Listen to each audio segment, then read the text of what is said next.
Ajakan maut. Hantu belau. Di hutan tak terjamah. Kalimantan. Ajakan maut hantu belau di hutan tak terjamah Kalimantan. Kalimantan selain kaya sumber daya alam dan hasil hutan, juga kaya dengan fenomena misterinya. Namun sebagai insan yang dibesarkan di kota menganggap itu hal yang gak rasional atau takyul. Tapi ini terjadi dan aku mengalami sendiri dalam kisah nyataku. Sebagai berikut. Selepas kontrak dengan perusahaan minyak Perancis PT Total Indonesia, saya diterima di perusahaan batu bara di Kutai Kartanegara. Dan saya jadi salah satu anggota tim geologi yang melakukan bridging untuk open field batu bara.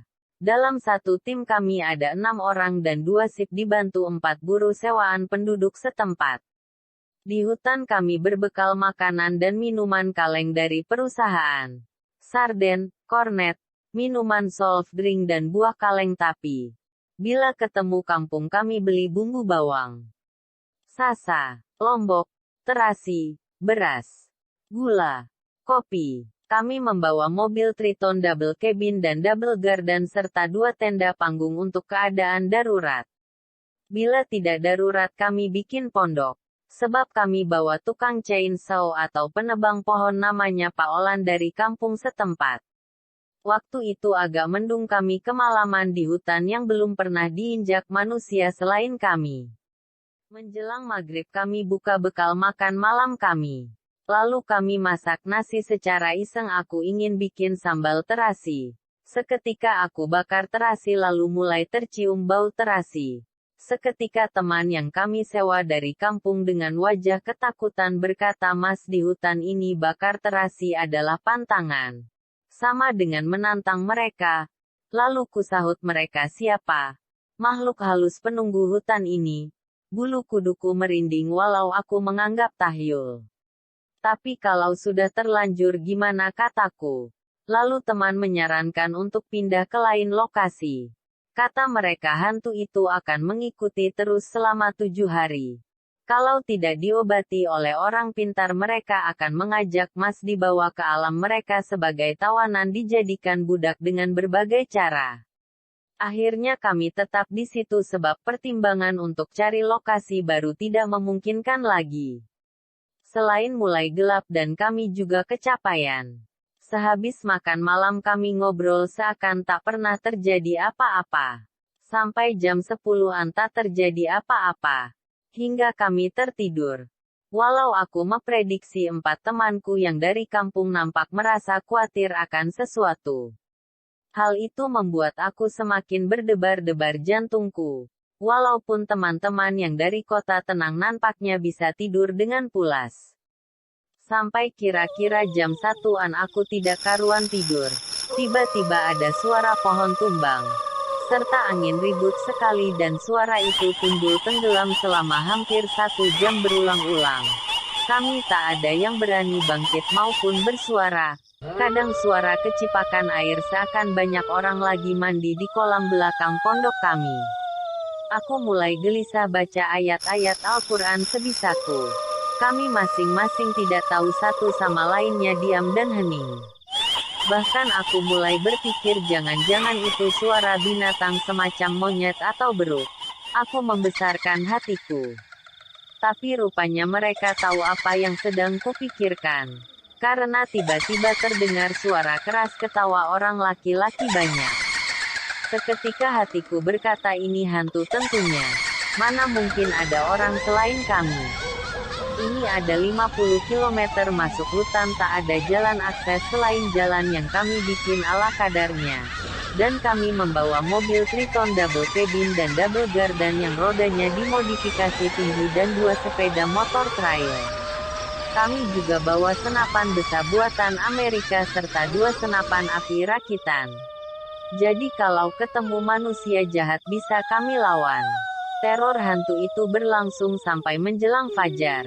Dan begitu pagi kami serentak bangun dan tanpa bicara kami membereskan barang bawaan termasuk tenda dan kami mundur kira-kira 20 km. Terus berbelok cari lokasi baru. Pak Olan menyarankan saya kembali dulu ke kampung tapi saya tolak saran itu. Saya meyakini semua ini sudah berlalu.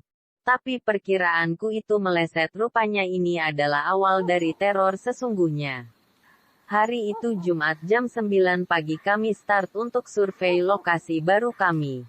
Saya mengambil sampel tanah dengan memasukkan tongkat sekitar 1 meter ke dalam tanah. Setelah sekian lama aku di situ bersama Pak Olan dan teman 2 orang kampung. Lalu Pak Olan dan lainnya meninggalkan aku entah pergi kemana. Aku menengok ke arah mereka. Anehnya aku tak melihat seorang pun dari mereka. Aku merasa aneh seakan-akan aku berada di tempat asing yang tak pernah kulihat sebelumnya. Di hadapanku kok ada pohon tumbang besar kira-kira berdiameter 1-1,5 meter padahal tadi tidak ada. Aku bingung merasa berada di tempat asing. Tiba-tiba kulihat Pak Olan entah dari mana dan kapan datangnya. Tapi kulihat dia nampak serius, serasa aneh, matanya merah dan tajam. Seperti orang marah dia naik melompati batang pohon yang tumbang itu dan seakan memberi isyarat agar aku mengikuti dia melompati batang pohon itu. Saya berjalan mengikuti tapi tiba-tiba ada suara orang memanggil dari arah belakangku. Dan itu suara Pak Olan, orang yang sedang kuikuti. Tapi kok dari belakang? Jadi orang yang tadi sedang kuikuti itu siapa? Mau kemana Mas, sapa Pak Olan. Aku hanya menunjuk ke arah depan. Tapi aku bingung, ternyata batang pohon yang tumbang itu tak ada lagi. Yang ada itu adalah bibir jurang. Aku bergidik kebingungan membalas sapa Pak Olan. Bismillahirrohmanirrohim, alhamdulillah ada Pak Olan, kataku. Ayo kita pulang ke pondok. Hari Jumat ini. Sebetulnya kata-kata saya Bismillahirrohmanirrohim dan alhamdulillah tadi cuma mengetes. Apakah ini benar-benar Pak Olan, apa hantu? Lalu kami berjalan pulang ke pondok. Tapi tiba-tiba ada suara orang minta tolong, kami berlari ke arah suara itu. Dan kami lihat temanku Doli mengerang kesakitan lalu pingsan. Ternyata tulang kakinya patah dan tak ada yang tahu kenapa. Kami segera memasang tongkat, diikatkan kaki Doli dan langsung bawa ke mobil, kami semua pulang detik itu juga. Kami kembali ke kampung. Dalam hati mereka bertanya-tanya apa yang terjadi pada Doli dan saya.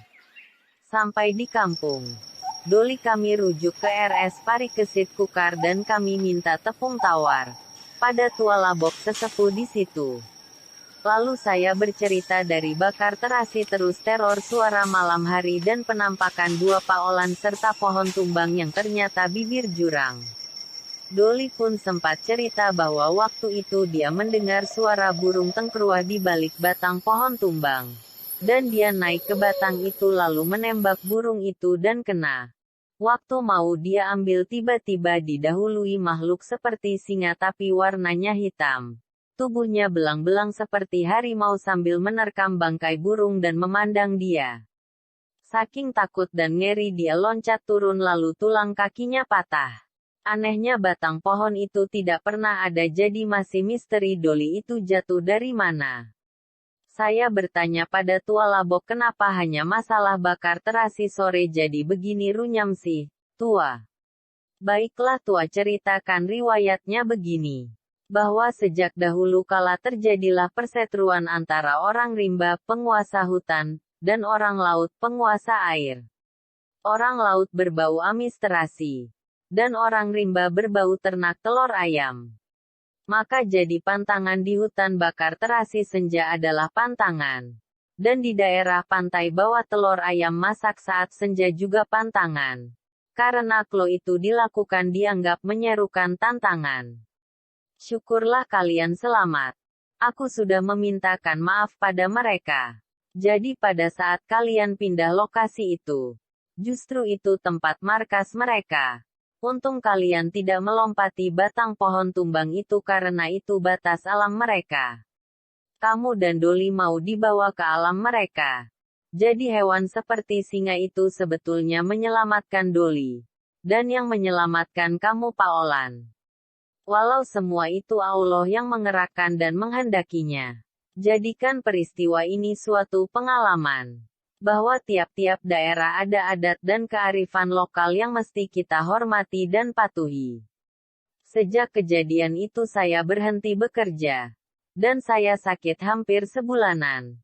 Terus daftar jadi guru kontrak di Dinsos Kukar.